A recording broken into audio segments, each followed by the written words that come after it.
अस्सलामुअलैकुम स्टूडेंट्स, मैं हूं आपकी साइंस टीचर सबा और आज हम करने वाले हैं आपका यूनिट नंबर 7 कंप्लीट जिसका नाम है heat, light and sound. Let's move to the board.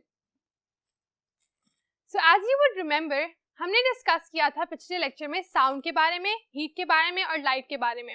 अब साउंड के बारे में हमने इन पर्टिकुलर ये बात की थी कि साउंड जो होती है वो पार्टिकल्स के थ्रू मूव अराउंड करती है। वो सॉलिड्स, लिक्विड्स और गैसेस में अलग अलग स्पीड्स में मूव करती है, लेकिन तीनों में वो मूव या पास ऑन हो सकती है। आज हम उससे आगे एक लेवल जाने वाले हैं और पढ़ने वाले हैं साउंड्स की डिफरेंट टाइप्स, डिफरेंट नॉइजेस को, कि आप किस किस्म की जो साउंड है उसको नॉइज के लिए क्वालिफाई करते हैं और कौन सी साउंड जो है आपकी रेगुलर साउंड है। साउंड को मेजर करने के यूनिट्स क्या होते हैं, बिल्कुल वैसे ही जैसे हमने हीट की बात की थी कि हीट को मेजर करने के यूनिट्स कौन कौन से थे, सेल्सियस, फारेनहाइट, केल्विन। आज उसी तरह हम डिटेल में जाएंगे कि साउंड को मेजर करने के लिए कौन से यूनिट्स यूज होते हैं। आए बोर्ड पे चलते हैं। Noise and its effects.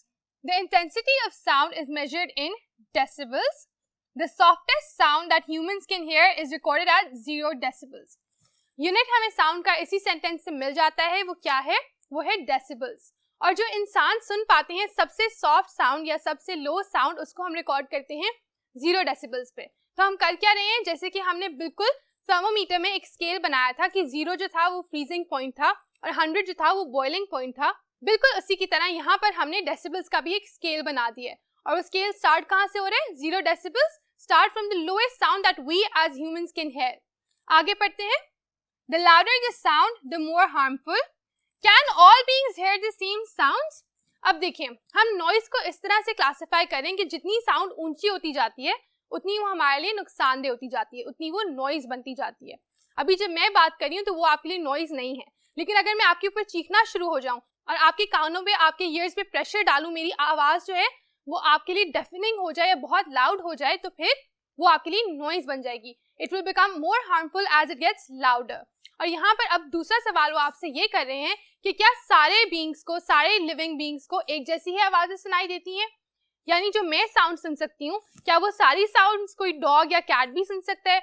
और सिमिलरली जो सारी साउंड्स एक डॉग या एक कैट सुन सकता है, क्या वो मैं भी बिल्कुल उसी तरह सुन सकती हूँ? उसका आंसर पढ़ते हैं, no. Different animals can hear sounds of different frequency. हाँ, इंटरेस्टिंग। तो ऐसा पॉसिबल है कि एक ही कमरे में जो आवाज आप नहीं सुन पा रहे क्योंकि उसकी फ्रीक्वेंसी या आपकी कैपेसिटी से ज्यादा है या आपकी कैपेसिटी से कम है, वो उसी रूम में प्रेजेंट एक animal, may be a bat और अ बर्ड और a dog, can hear them, right?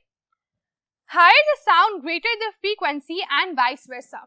अब जानना ये जरूरी है कि जैसे जैसे आपकी साउंड ऊपर जा रही है वो हार्मफुल तो हो रही है, लेकिन साथ साथ क्या हो रहा है, उसकी फ्रीक्वेंसी भी बदल रही है। फ्रीक्वेंसी की डेफिनेशन अभी हम इसी लेक्चर के थोड़ा आगे चलकर पढ़ेंगे, लेकिन अभी के लिए हम डिस्कस करते हैं कि कौन कौन से एनिमल्स की क्या क्या फ्रीक्वेंसीज होती हैं और किस तरह की साउंड को आप किस फ्रीक्वेंसी कैटेगरी में डाल सकते हैं। आइए नेक्स्ट बोर्ड पे चलते हैं।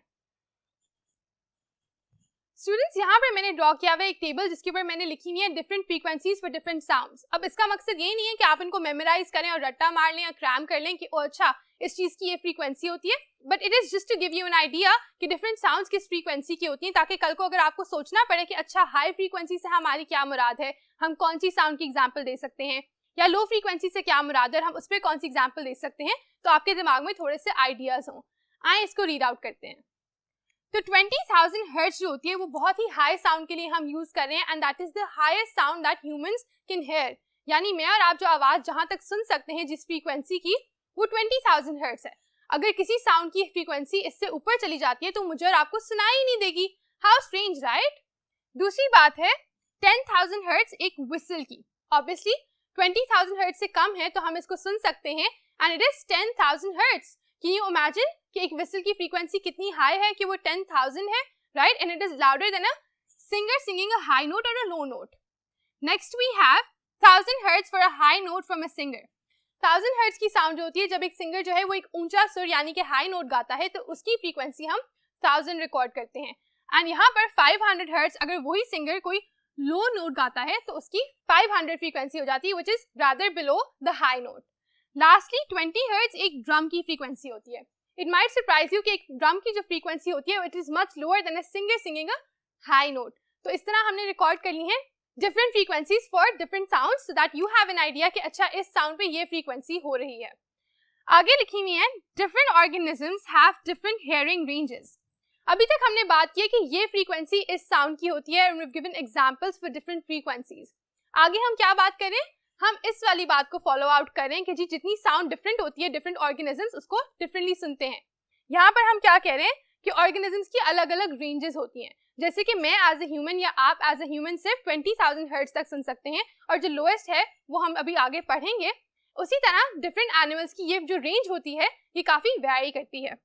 There are some high sounds that dogs, mice, cats, bats, whales and dolphins can hear but humans can't. इसका क्या मतलब है? इसका मतलब है कि कुछ ऐसी हाई साउंड्स हैं जो हमारी जो फ्रीक्वेंसी रेंज है उससे ऊपर चली जाती हैं और फिर हम उनको नहीं सुन पाते, लेकिन उसी एरिया में अगर डॉग्स हैं, कैट्स हैं, व्हेल्स हैं, बैट्स हैं, डॉल्फिन्स हैं तो वो उनको सुन सकते हैं।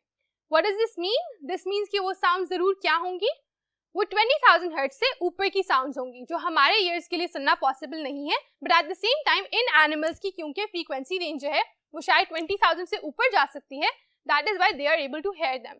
Let's move to the next word now. Over here we are explaining कि कुछ ऐसी भी साउंड्स हैं जो हम सुन सकते हैं लेकिन बैट्स, कैट्स या फिर व्हेल्स या डॉल्फिन्स नहीं सुन सकते। And why is that?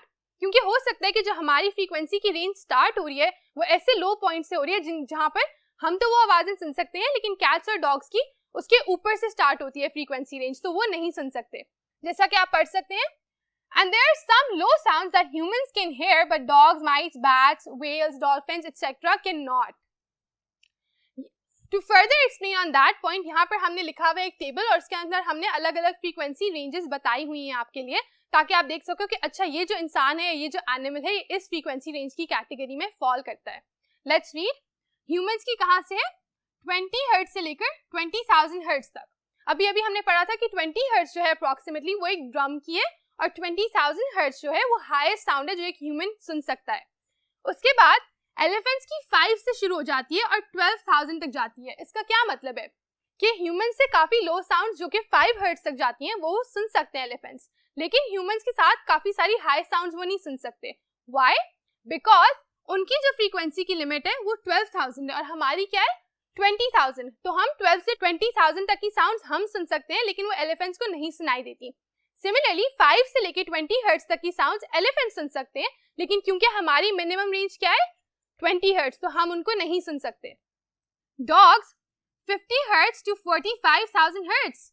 अब ये है कि लो साउंड्स तो हम शायद उनसे ज्यादा सुन सकते हैं क्योंकि हमारी रेंज शुरू होती है 20 से और उनकी होती है 50 से, लेकिन high sounds can you imagine कि डॉग्स की जो है वो कितनी ज्यादा 45,000 तक जाती हैं, जबकि हमारी सिर्फ और सिर्फ 20,000 हर्ट्ज तक, जिसकी वजह से हम काफी कम साउंड सुन सकते हैं इन कंपैरिजन टू डॉग्स जिनकी फ्रीक्वेंसी हाई होती है। The same we can see for cats. 45 hertz से वो स्टार्ट करती हैं, which is again above than 20। हमारा 20 जो है इनसे लो है, इसलिए हम उनसे लो साउंड्स ज्यादा सुन सकते हैं, लेकिन it goes up to 65,000 hertz. तो जो हाई साउंड्स हैं वो हमसे ज्यादा आसानी से सुन सकते हैं हाई फ्रीक्वेंसी साउंड्स को, क्योंकि उनकी 20 से काफी ऊपर 65,000 तक जाती है, क्योंकि वो 20 से काफी ऊपर 65,000 तक जाती है। फिर हम बात करें माइस यानी चूहों की, and for mice we have 1,000 hertz to 100,000 hertz. See the difference? हमारी कहाँ से स्टार्ट होती है? मेयर 20 से, और उनकी लोएस्ट फ्रीक्वेंसी क्या है 1,000। तो बहुत सारी साउंड्स जो हम सुन सकते हैं लो फ्रीक्वेंसी की वो माइस नहीं सुन सकते, वो 1000 से आगे वाली सुनना शुरू करते हैं। लेकिन एट द सेम टाइम बहुत सारी हाई फ्रीक्वेंसी साउंड्स जो कि 20,000 से ऊपर होती हैं वो हम नहीं सुन सकते, बट जो माउस है वो कहाँ तक सुन सकता है? Up to 100,000। That's 80,000 higher than our frequency, क्योंकि हमारी 20,000 है, उनकी 100,000 है। इसी तरह बैट्स की भी काफी डिफरेंट होती है हमारे से फ्रीक्वेंसी रेंज। उनकी स्टार्ट कहाँ से हो रही है 2,000 and goes up to 120,000। Beluga whale जो होती है 1000 हर्ट्ज से स्टार्ट और 120,000 again. And one of the highest frequencies you can see over here dolphin की क्या होती है 150,000। इट स्टार्ट्स ऑन 75 अगेन, जो कि ह्यूमंस की निस्बत काफी हाई है क्योंकि हमारी कहाँ से स्टार्ट हो रही है 20 हर्ट्ज से, but where does it go up to 150,000। So can you imagine कि बहुत सारी हाई फ्रीक्वेंसी साउंड्स है जो हम बिल्कुल सुन ही नहीं सकते, but for dolphins they are so easy to hear, right? तो ये एक डिफरेंट बात जो हमने आज सीखी है वो ये है कि आपके इर्द गिर्द ही कुछ एनिमल्स प्रेजेंट हैं जो कि ऐसी साउंड सुन सकते हैं जो आप नहीं सुन सकते सिंपली बिकॉज आपकी फ्रीक्वेंसी रेंज वो नहीं है, और साउंड्स का हम मेजर ही फ्रीक्वेंसी के बेसिस पे कर रहे हैं। आए आगे पढ़ते हैं। अब फ्रीक्वेंसी होता क्या है? Frequency is the number of waves produce in a second.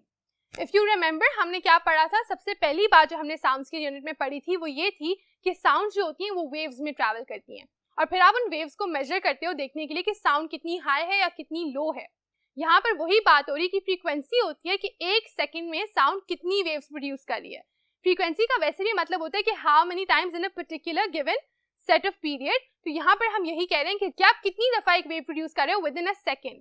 यहाँ पर उन्होंने आपको दो डायग्राम्स दिखाई हुई हैं। This one is for low frequency, कि जब आपकी फ्रीक्वेंसी लो होती है तो ये वाली डायग्राम बनती है, और अगर आपकी फ्रीक्वेंसी हाई होती है तो ये वाली डायग्राम कुछ आपको वेव्स की नजर आती है, क्योंकि ऑब्वियसली यहाँ पर ज्यादा वेव्स बनेगी एक सेकंड में, है ना, क्योंकि क्रेस्ट के दरमियान का डिफरेंस जो है वो कम है। पिछले यूनिट में हमने क्या बात की थी? क्रेस्ट के दरमियान की डिफरेंस की, राइट। लो साउंड का जो डिफरेंस होता है वो ज्यादा होता है क्रेस्ट के दरमियान, जैसे कि यहाँ पर, और जो हाई साउंड होती है उसका बिल्कुल कम होता है। तो फ्रीक्वेंसी के लिए भी हम सेम फिनोमेना इस्तेमाल करते हैं कि जो लो फ्रीक्वेंसी है उसका कुछ इस तरह से दिखेगा क्योंकि कम वेव्स बनेंगी एक सेकंड में, जबकि जो हाई फ्रीक्वेंसी है उसकी पास है because more waves will form within a second. So children, that is it for our unit. हमने पूरा चैप्टर अच्छे से कवर कर लिया है। अभी हम नेक्स्ट बोर्ड पे चल के इसकी रिव्यू एक्सरसाइज करेंगे, but before we move on to that मैं चाहती हूँ कि आप इस वीडियो को पॉज करें, आप एक दफा फिर से पिछले लेसन्स को रिविजिट करें और देखें कि आपको सारे कॉन्सेप्ट्स क्लियर हुए हैं या नहीं हुए हैं, क्योंकि अब मैं आपको आंसर्स डिक्टेट नहीं कराऊंगी। I will just give you an idea कि आप उनको कैसे सॉल्व करेंगे, क्योंकि हम हर चीज के बारे में डिटेल में बात कर चुके हैं। आइए नेक्स्ट बोर्ड पे चलते हैं और रिव्यू एक्सरसाइज करते हैं। Over here we have the questions written. Let's read them. How is heat measured? पहला सवाल 7.1 में से कि हीट जो है वो मेजर किस तरह से होती है। इसका आंसर बहुत ही सिंपल है, वो मेजर होती है in the form of temperature through thermometers, right. हम बात कर चुके हैं थर्मोमीटर की, और आप यहाँ पे थर्मोमीटर के दोनों स्केल्स भी बता सकते हो जो कि सेल्सियस या फ़ारेनहाइट हम नॉर्मली यूज करते हैं। आपने ऑब्वियसली इस तरह से आंसर नहीं लिखना, आप पूरी डिटेल सेंटेंस लिखोगे that heat is measured by a thermometer and it is measured by using the units of temperature that are Kelvin, Fahrenheit and Celsius. उसके बाद दूसरा क्वेश्चन है how did the two measuring scales for temperature get their names? हमने इसके बारे में भी बात की थी। अगर आपको याद हो तो हमने क्या कहा था कि they are named after the scientists who discovered them. तो यहाँ पर आप उन दोनों साइंटिस्ट का नाम मेंशन करेंगे कि जो सेल्सियस है वो एक स्वीडिश साइंटिस्ट के नाम पर है, जबकि जो फ़ारेनहाइट है वो डैनियल गैब्रियल फ़ारेनहाइट के नाम पर है, जिसने थर्मोमीटर को भी इन्वेंट किया था। Again, do make proper sentences to answer this question. Number 3, what is an eclipse? How does it occur? Eclipse कौन से यूनिट में आया था? शैडोज वाले यूनिट में। तो यहाँ पर आपने यही बताना है कि Eclipse is an example of a shadow. And how is it formed? कब ये फॉर्म होता है? जब सूरज और किसी भी प्लैनेट के दरमियान कोई मून या कोई और प्लैनेट आकर उसकी लाइट को ब्लॉक कर देता है, तो फिर क्या होता है कि लाइट ब्लॉक होने की वजह से स्कैटर होके पिछले या फिर बैकग्राउंड वाले प्लैनेट के ऊपर एक शैडो कास्ट कर देती है। ये हमने पूरा डिटेल में आपके पिछले एक्सरसाइजेस में लिखा हुआ है। Go to that, read it and then answer this question in detail. Question number 4, draw sound waves produced by a low sound, a high sound. You have them right here. Low sound की जो sound waves होती हैं वो कुछ इस तरह से दिखती हैं और हाई साउंड्स की इस तरह से दिखती हैं। तो आप ए पार्ट में ये वाला डायग्राम और बी पार्ट में ये वाला डायग्राम ड्रॉ करके आसानी से दिखा सकते हैं कि कौन सी साउंड की किस तरह की वेव्स होती हैं। Question number 5 and the last question for today is what is meant by the frequency of a sound, how is it measured? अभी अभी हमने फ्रीक्वेंसी की डेफिनेशन पढ़ी है और वो क्या है? The number of waves produced in a second. Okay, so that's exactly what you will write कि frequency is the number of sound waves produced in a second. और फिर उसको मेजर किस तरह से करते हैं? उसको हम मेजर करते हैं हर्ट्स में। उनकी मेजरमेंट का यूनिट है हर्ट्स। और आप एग्जांपल भी दे सकते हैं कि जैसे ह्यूमंस की highest ability of hearing a sound is the 20,000 hertz frequency. So I hope कि आपको सारे क्वेश्चन समझ आए हैं, आपको मेरे आंसर समझ आए हैं। नहीं आए तो फिर से सुने और फिर उसको करने की कोशिश करें मुकम्मल खुद से अपने तौर पर। That will be it for today, my children. I will see you again in the next class, inshallah. Take care. Allah Hafiz.